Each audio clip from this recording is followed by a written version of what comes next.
L'OTAN a récemment annoncé un budget de 32 milliards de dollars pour stabiliser l'Afrique. Mais en une nuit, Ibrahim Traoré, président du Burkina Faso, a pris une décision radicale. Expulser la délégation de l'OTAN. Ce geste audacieux de rejet marque un tournant pour le pays et défie l'ordre géopolitique établi. Ibrahim Traoré a-t-il lancé une nouvelle ère pour l'Afrique ou est-ce un acte de défi sans retour en arrière? Ce choix pourrait redéfinir les rapports de force entre l'Afrique et l'Occident. Comment cette décision affectera-t-elle l'avenir du Sahel et au-delà? Ibrahim Traoré a défié l'Occident en rejetant un accord militaire crucial proposé par l'OTAN, un pacte qui aurait permis aux puissances occidentales de sécuriser les ressources stratégiques du Burkina Faso en échange de sécurité militaire. Cette décision a plongé le pays dans une zone de turbulence géopolitique. Mais Traoré a aussi promis un avenir d'autonomie et de dignité pour son peuple. Le Burkina Faso, selon lui, ne doit pas être un terrain de jeu pour les grandes puissances, mais un pays souverain, maître de ses ressources. Cette lutte pour la souveraineté est un tournant, mais elle comporte également des risques importants. Traoré risque de se retrouver isolé sur la scène internationale, tandis que son peuple pourrait faire face à des répercussions économiques et politiques graves. Le défi est donc double. Comment maintenir cette indépendance tout en naviguant à travers les pressions croissantes de l'Occident et des groupes djihadistes? Cette décision pourrait marquer un avant et un après dans la gestion des ressources africaines. Le Burkina Faso pourra-t-il tenir sa promesse d'indépendance face à ces enjeux colossaux? Passons maintenant à l'événement précis qui a tout déclenché. Le 8 octobre 2025, à une heure où le silence semblait régner sur la capitale Ouagadougou, Ibrahim Traoré a pris une décision qui allait bouleverser l'équilibre des pouvoirs en Afrique de l'Ouest. Le président du Burkina Faso a signé un décret historique expulsant la délégation de l'OTAN, mettant ainsi fin à des négociations sur un accord stratégique qui lierait le pays à l'Occident. Mais pourquoi ce geste radical, à première vue risqué, est-il si important? L'OTAN, par son engagement, avait proposé un pacte dans lequel le Burkina Faso céderait une partie de ses ressources naturelles en échange de soutien militaire et de protection contre les groupes djihadistes qui frappent la région. L'idée semblait séduisante à première vue. Une aide immédiate pour sécuriser un pays fragilisé par des attaques incessantes. Mais pour Traoré, ce n'était pas simplement une question de sécurité. C'était une question de souveraineté. La signature du contrat aurait permis à l'Occident de contrôler une partie des richesses naturelles de son pays, comme l'uranium et les terres rares, utilisées dans les technologies modernes et les conflits internationaux. Traoré a rejeté ce partenariat, non pas par désespoir, mais par une vision claire de l'avenir de son pays. En faisant ce choix, il a rompu avec des décennies de dépendance et de relations inégales entre les nations africaines et leurs anciens colonisateurs. Ce refus n'était pas uniquement un rejet de l'Occident. C'était un message fort à l'ensemble du continent africain. Il est temps de reprendre le contrôle de nos ressources et de notre destinée. Cette décision, bien qu'un acte de défi, peut-elle propulser le Burkina Faso vers une nouvelle ère d'indépendance économique et politique, ou entraîner le pays dans un conflit encore plus profond avec des puissances étrangères? Pour mieux comprendre le personnage central de cette histoire, parlons d'Ibrahim Traoré. Ibrahim Traoré, jeune président du Burkina Faso, est rapidement devenu une figure clé dans la politique du Sahel. Ancien militaire, il a pris la tête du pays après le coup d'État de janvier 2022, marquant le début d'un nouveau chapitre pour le Burkina Faso. Dès son arrivée au pouvoir, Traoré a dû faire face à des défis immenses. La violence des groupes djihadistes qui frappent la région, la pauvreté endémique et, plus encore, l'influence écrasante des puissances occidentales sur la politique et l'économie du pays. Traoré n'est pas seulement un leader militaire, mais un symbole de résistance. Son défi aux grandes puissances internationales, qui ont longtemps dicté les politiques africaines, est un acte de réaffirmation de la souveraineté du Burkina Faso. Au lieu de suivre la voie de la coopération avec l'OTAN, comme l'a suggéré l'Occident, il a opté pour une position plus radicale, refuser l'exploitation de ses ressources naturelles et ses engagements militaires sous contrôle étranger. Les premiers impacts de cette décision sont déjà visibles. Bien que son geste ait été salué par une large majorité de la population, surtout les jeunes, qui voient en lui un héros de l'indépendance, il a aussi provoqué des tensions internes. Des groupes pro-occidentaux, notamment parmi les élites économiques, ont critiqué sa gestion de l'économie et des relations internationales. Cependant, Traoré reste populaire et déterminé à mener son pays sur un chemin de souveraineté totale. Revenons maintenant au fait précis du 7 octobre 2025. Le 7 octobre 2025, la situation politique du Burkina Faso a pris un tournant décisif. Le gouvernement du président Ibrahim Traoré a reçu un document de l'OTAN qui a déclenché une réaction en chaîne. Le document stipulait qu'en échange d'un soutien militaire, le Burkina Faso céderait une partie de ses ressources naturelles stratégiques, notamment l'uranium, l'or et les terres rares. Ces ressources étaient d'une importance capitale pour les puissances occidentales, qui avaient besoin de sécuriser leur approvisionnement pour maintenir leur position dans la guerre en Ukraine et autres conflits géopolitiques. La proposition venait avec des promesses d'une protection contre les attaques djihadistes en constante augmentation dans la région du Sahel. Mais à quel prix? Le texte était clair. La coopération militaire avec l'OTAN devait inclure un accès exclusif à ses ressources naturelles. Les experts militaires burkinabés ont vu une occasion de sécuriser leur pays. Mais Traoré, un homme qui avait vu de près les effets de la colonisation et de la dépendance, n'a pas été séduit. Au contraire, il a vu cette proposition comme un moyen déguisé de continuer l'exploitation du pays par les puissances extérieures. Après une nuit de réflexion, Traoré a pris sa décision, refuser l'accord et expulser la délégation de l'OTAN. À 23 heures, un décret présidentiel a été signé, annonçant officiellement la fin des négociations. Ce geste, bien que audacieux, n'était pas sans risque. Traoré savait que son pays risquait d'être isolé sur la scène internationale, que des sanctions économiques pourraient y suivre, et que l'Occident chercherait à déstabiliser son gouvernement. Mais le matin suivant, à l'aube du 8 octobre, les télévisions et les médias africains ont commencé à diffuser la nouvelle. Les réactions ont été immédiates. À l'échelle internationale, la nouvelle a été accueillie avec étonnement. Les titres des journaux occidentaux ont commencé à qualifier Traoré de marionnette de Moscou, une accusation qui n'a pas tardé à se répandre à travers les médias européens. Cependant, les réactions internes étaient différentes. Au Burkina Faso, un sentiment de fierté nationale a rapidement gagné du terrain. Pour beaucoup, Traoré était désormais un héros, un leader qui osait dire non aux puissances étrangères pour défendre l'indépendance de son pays.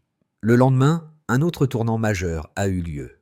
Alors que la délégation de l'OTAN quittait le pays sous escorte, les rues de Ouagadougou étaient pleines de manifestants qui célébraient cette victoire symbolique. Des chants et des cris de joie résonnaient, alors que les Burkinabés prenaient un instant pour savourer leur nouvelle liberté retrouvée. Mais cette victoire était fragile.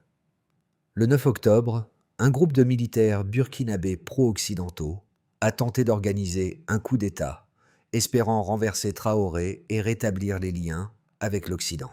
Ce coup a échoué, mais il a marqué le début d'une série de tensions internes. Le gouvernement de Traoré a réagi rapidement, en mettant en place des mesures de sécurité renforcées et en cherchant à renforcer son autorité à travers la région. Pendant ce temps, sur la scène internationale, les réactions sont devenues de plus en plus critiques.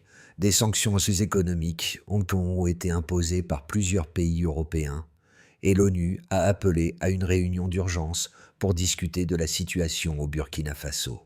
Mais Traoré, soutenu par une grande partie de sa population, a décidé de ne pas céder.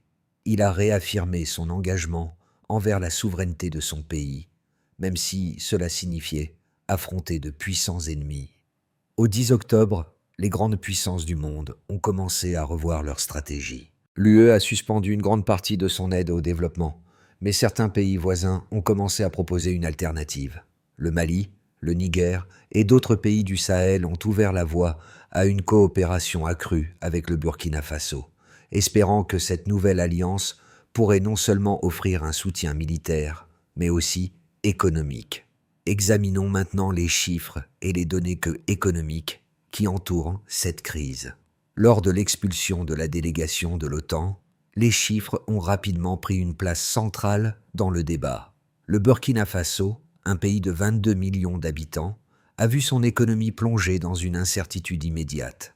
Le pays dépendait largement de l'aide internationale, en particulier de l'UE, qui était un des principaux contributeurs à son budget national. En 2024, l'aide de l'UE représentait environ 12% du PIB burkinabé, soit environ 1,5 milliard de dollars. Cependant, cette aide venait avec des conditions strictes, souvent liées à des contrats d'exploitation des ressources naturelles et à la présence militaire occidentale. L'Organisation mondiale du commerce, OMC, a immédiatement réagi, avec des projections montrant que les sanctions économiques imposées par l'Occident pourraient réduire le PIB burkinabé de 3 à 5% au cours des 12 prochains mois. Cette estimation a été corroborée par les données de la Banque mondiale, qui a ajusté ses prévisions économiques pour le pays, prévoyant une contraction plus profonde si la situation politique se stabilisait difficilement. Le marché des matières premières, sur lequel le Burkina Faso s'appuie fortement, a également connu une chute importante. Les prix de l'or, l'une des principales exportations du pays, ont diminué de 8% en l'espace de 2 semaines après la signature du décret d'expulsion. De même, les exportations d'uranium, essentielles pour l'approvisionnement énergétique mondial, ont été affectées par l'incertitude, avec une baisse de la production de 10% par rapport aux projections initiales de l'année. Cependant, les données sur le terrain révèlent un tableau plus nuancé. Une enquête menée par un institut de sondage indépendant commandé par le gouvernement a révélé que 70% des Burkinabés soutenaient fermement la décision de Traoré. Une large majorité des jeunes adultes, en particulier dans les zones urbaines comme Ouagadougou, ont exprimé leur fierté de voir leur pays refuser les conditions imposées par l'Occident. Selon un sondage de la Fondation pour la démocratie africaine, près de 85% des Burkinabés estiment que l'expulsion de l'OTAN ouvre la voie à un avenir plus indépendant pour leur nation. En parallèle, la montée de la coopération régionale a également pris un tournant. Dès le 9 octobre, le Mali, le Niger et le Tchad ont exprimé leur soutien à la décision de Traoré. Ensemble, ces pays, qui ont tous fait face à des menaces djihadistes similaires, ont commencé à discuter de mécanismes de défense communs pour contrer l'instabilité croissante dans la région. Selon les premiers rapports de ces discussions, une collaboration renforcée sur la sécurité et les échanges commerciaux pourrait commencer à compenser les pertes dues aux sanctions économiques. L'Organisation de l'Unité africaine, OUA, bien qu'hésitante dans ses premières déclarations, a également pris une position plus favorable à la souveraineté de Burkina Faso, soulignant la nécessité de réduire la dépendance de l'Afrique aux puissances extérieures. Les chiffres concernant le soutien interne et les nouvelles alliances suggèrent que, malgré les défis économiques immédiats, Traoré pourrait avoir le soutien nécessaire pour naviguer cette période turbulente et réaffirmer l'indépendance de son pays. Considérons maintenant les différents points de vue sur cette décision. La décision de Ibrahim Traoré d'expulser l'OTAN n'a pas manqué de soulever des débats passionnés. D'un côté, ses partisans soutiennent que cette action est un acte de souveraineté inébranlable, une revendication nécessaire de la part d'un pays longtemps sous la coupe des puissances coloniales et néocoloniales. Ils argumentent autant que le Burkina Faso a trop longtemps été exploité pour ses ressources naturelles, tout en restant vulnérable à la violence des groupes djihadistes, sans que les promesses de sécurité internationale n'aient été réellement tenues. Pour eux, Traoré n'a pas seulement rejeté une offre militaire, mais a surtout choisi de reprendre le contrôle de son destin et de l'avenir économique du pays. De l'autre côté, les critiques de Traoré, en particulier ceux des gouvernements occidentaux, considèrent que son acte met en péril la stabilité du Sahel et pourrait aggraver la situation sécuritaire déjà précaire. Pour eux, l'OTAN et ses alliés européens avaient l'intention de protéger le Burkina Faso contre l'expansion des groupes terroristes, en apportant non seulement un soutien militaire, mais aussi un engagement à long terme pour la reconstruction économique. Ces détracteurs soulignent que la situation géopolitique du Burkina Faso, en particulier son emplacement stratégique dans le Sahel, nécessite une collaboration avec les grandes puissances pour garantir la sécurité du pays et de la région. De plus, les sanctions économiques imposées à l'encontre du pays risquent de nuire à l'économie locale, exacerber la pauvreté et isoler davantage le Burkina Faso sur la scène internationale. Les données économiques et les projections concernant les sanctions à court terme semblent indiquer que l'isolement du pays pourrait avoir des conséquences négatives. Les experts prédisent une chute des investissements étrangers directs, une réduction des exportations et un renchérissement des produits de première nécessité. Cependant, certains analystes estiment que si Traoré parvient à établir de nouvelles alliances régionales solides, comme le montre la coopération grandissante avec le Mali et le Niger, ces effets pourraient être atténués dans le temps. Le défi pour Traoré sera de maintenir l'équilibre entre la souveraineté nationale et la nécessité de garantir une stabilité économique et sécuritaire face à une pression internationale croissante. Une analyse plus profonde révèle une réalité complexe.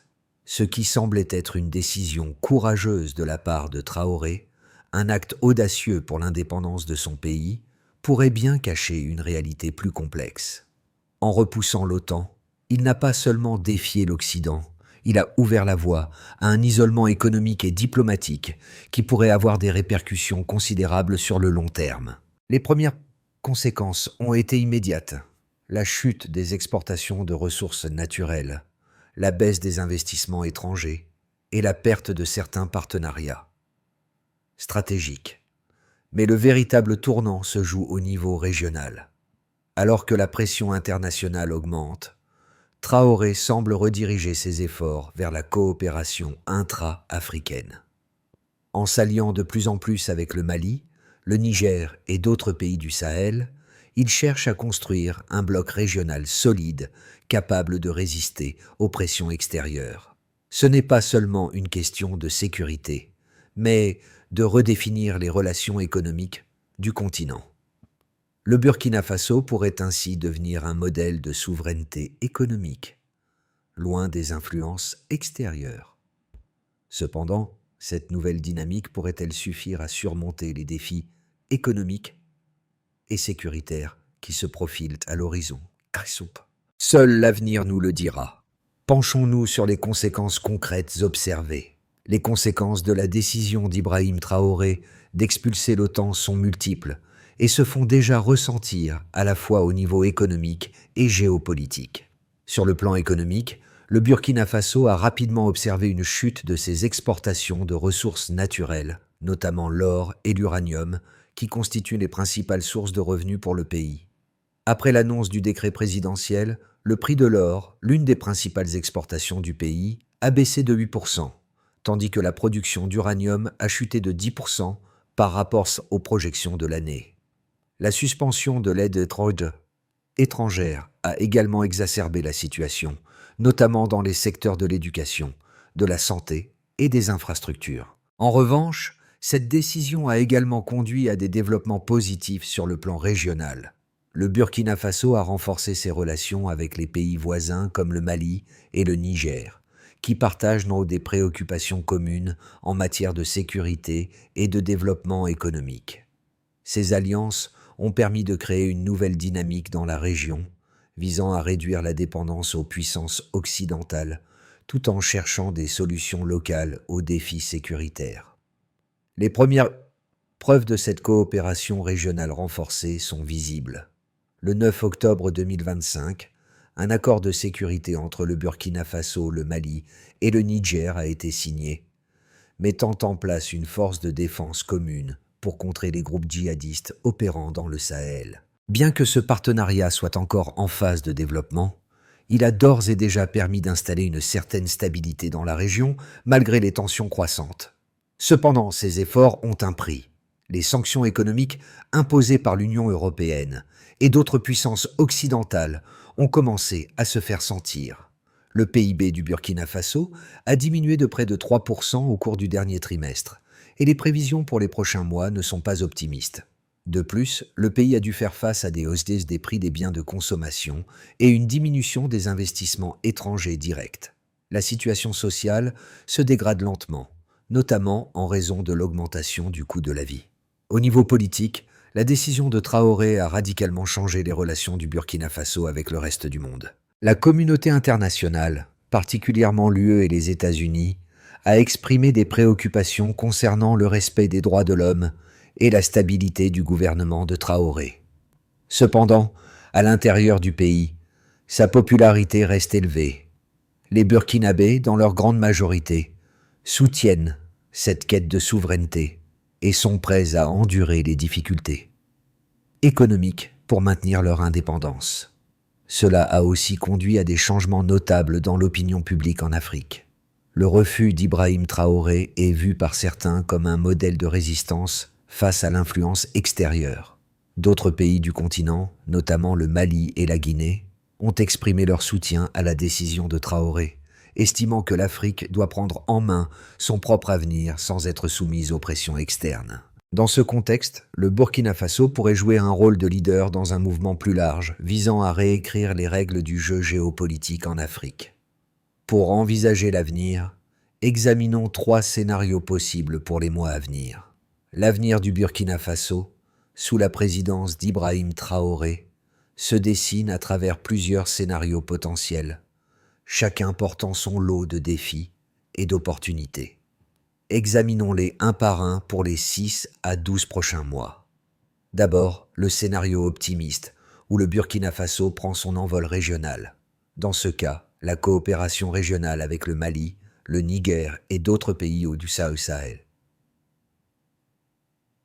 continue de se renforcer, créant une nouvelle zone de stabilité.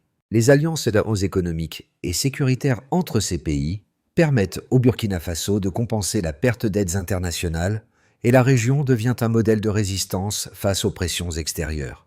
Le Burkina Faso réussit à attirer de nouveaux partenaires commerciaux en Afrique et au Moyen-Orient, tandis que la production de ses ressources naturelles reprend progressivement. En outre, le soutien populaire à Traoré reste solide, et l'économie locale commence à se diversifier, réduisant ainsi la dépendance au secteur minier. Le pays est perçu comme un leader régional capable de redéfinir les relations entre l'Afrique et l'Occident. Ensuite, le scénario intermédiaire, marqué par un équilibre précaire entre souveraineté et pression externe. Ici, la situation reste volatile. Le Burkina Faso parvient à maintenir une certaine stabilité en renforçant ses partenariats régionaux et en développant des échanges commerciaux avec des pays comme la Chine et la Russie. Cependant, la pression des sanctions économiques et l'isolement diplomatique continuent de peser lourdement sur l'économie, ralentissant la croissance et exacerbant la pauvreté. Les groupes djihadistes, toujours présents dans la région, exploitent les faiblesses de l'État, créant une instabilité intermittente. L'adhésion populaire à Traoré reste forte, mais la situation économique difficile commence à susciter des frustrations. Le gouvernement devra faire preuve d'agilité pour maintenir l'équilibre entre souveraineté nationale et développement économique durable. Enfin, le scénario pessimiste, celui de l'isolement économique et de la fragilité politique. Dans cette hypothèse, la situation du Burkina Faso se dégrade rapidement. L'isolement diplomatique et les sanctions économiques de l'UE, des États-Unis et de l'ONU entravent sérieusement la croissance économique. La baisse des exportations de ressources naturelles et l'effondrement de l'aide internationale plongent le pays dans une crise économique profonde. Les tensions internes augmentent, avec des manifestations populaires contre la hausse des prix et les conditions de vie difficiles.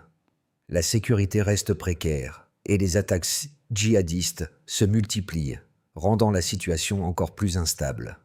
En réponse, Traoré prend des mesures autoritaires pour maintenir l'ordre, mais la contestation croissante menace de déstabiliser son gouvernement. Le pays se retrouve dans une impasse, où la souveraineté ne parvient pas à compenser les effets dévastateurs de l'isolement. Dans ces trois scénarios, l'avenir du Burkina Faso dépendra de la capacité de Traoré à naviguer entre les pressions internationales et les attentes de sa population. Sa gestion de la situation économique, la poursuite de la coopération régionale et la capacité à maintenir un équilibre politique interne seront les clés de son succès ou de son échec. Au-delà des chiffres et des scénarios, cette histoire porte une signification plus large. Le défi que présente la situation actuelle du Burkina Faso n'est pas seulement un problème pour les Burkinabés, mais pour tous les peuples du Sahel et au-delà. Ibrahim Traoré incarne cette lutte pour l'indépendance, un combat qui résonne profondément avec les pays africains qui cherchent à se libérer de l'influence coloniale et néocoloniale. Mais ce n'est pas seulement une question de politique étrangère ou de ressources naturelles, c'est une question de dignité humaine. Le Burkina Faso est un exemple frappant de la lutte pour la souveraineté dans un monde de plus en plus interconnecté, où les petits pays sont souvent pris en étau entre les puissances mondiales. Pour ceux qui se battent chaque jour contre l'injustice, les inégalités et les conflits, Traoré représente la possibilité d'un autre avenir. Un avenir où les décisions sont prises par les peuples, pour les peuples. Dans un contexte mondial où les crises se multiplient, où la guerre et l'exploitation des ressources continuent de faire des ravages, l'exemple du Burkina Faso pourrait inspirer d'autres nations à remettre en question les systèmes qui perpétuent la dépendance et l'exploitation. Les questions que l'on se pose sont nombreuses. Et si chaque pays d'Afrique suivait l'exemple de Traoré et exigeait le respect de sa souveraineté? Et si les peuples commençaient à penser plus globalement, à l'échelle régionale et non seulement nationale? Si nous, en tant que citoyens du monde, pouvions comprendre l'importance de l'autodétermination et de l'indépendance, non seulement pour les peuples d'Afrique, mais pour toutes les nations qui luttent contre des forces extérieures qui ne cherchent qu'à exploiter. Pour surmonter ces défis, plusieurs étapes concrètes s'imposent. Pour que le Burkina Faso surmonte les défis économiques et sécuritaires auxquels il s'est confronté après la décision d'Ibrahim Traoré d'expulser l'OTAN, plusieurs étapes clés devront être franchies. L'avenir du pays dépendra de la mise en place d'une série de réformes et de stratégies visant à renforcer son autonomie tout en garantissant la stabilité à long terme. Voici ces étapes essentielles pour assurer cette transition complexe. D'abord, le renforcement des alliances régionales. Le Burkina Faso doit approfondir ses partenariats avec ses voisins du Sahel, notamment le Mali et le Niger, afin de créer une zone de sécurité régionale commune. Cela inclut la mise en place d'une force de défense collective contre les groupes djihadistes, tout en encourageant une coopération économique accrue. Ensuite, la diversification économique. Le pays devra réduire sa dépendance aux ressources naturelles en développant d'autres secteurs économiques, tels que l'agriculture, les infrastructures et les technologies. Cela nécessite des investissements dans la formation, l'innovation, et la création d'un environnement favorable à l'entrepreneuriat local.